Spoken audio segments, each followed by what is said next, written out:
محترم ناظرین کرام، آج ہم آپ کی خدمت میں پھر سے عربی کی ایک شاندار تعبیر لے کر آئے ہیں جس کو ہم اپنے مضامین، اپنی گفتگو، اپنی تقریروں اور اپنے محادثات میں استعمال کر سکتے ہیں۔ تعبیر یہ ہے لزم فلان الصمت۔ لزم یہ باب سمع یسمع سے ہے، لزم یلزم لزوما، فلان یہ اس کا فاعل ہے، الصمت یہ اس کا مفعول بھی ہے۔ اردو میں اس کے معنی ہوں گے خاموشی اختیار کرنا، چپکا بیٹھنا۔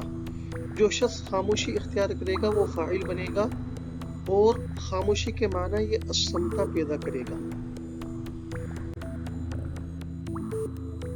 میرے پیارے دوستو، ہم اردو کی تعبیر پڑھ چکے ہیں، ہم نے اس کو عربی میں بھی ٹرانسلیٹ اور اس کا ترجمہ کر لیا ہے۔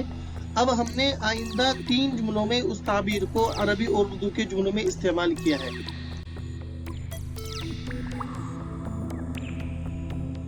الجملة العربية الأولى: من النصائح الغالية إذا فاتك الأدب فالزم الصمت۔ ہم نے اس جملے میں تعبیر کو فعل امر کے طور پر استعمال کیا ہے، چنانچہ فلزم لزمہ یلزمو سے امر کا صیغہ ہے الزم کے وزن پر، فلزم الصمت الزم اس کا یہ فعل امر کا صیغہ ہے، انت زمین اس کا فاعل ہے، الصمت یہ اس کا مفعول بھی ہے۔ اس کے اردو میں معنی ہوں گے ایک قیمتی نصیحت ہے، من النصائح الغالیہ، جب تمہارے اندر سلیقہ نہ ہو تو خاموشی اختیار کر لو۔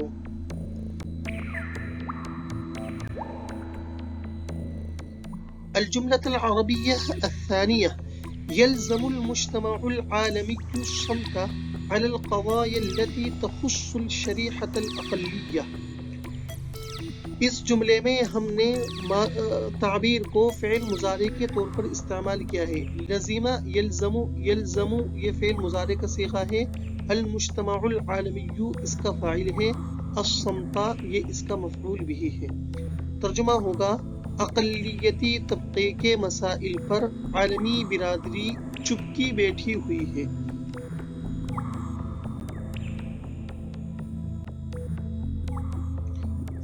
الجملة العربية الثالثة: لزوم الهداة الصمت لدى رؤية المناكير وصمة العار على جبينهم۔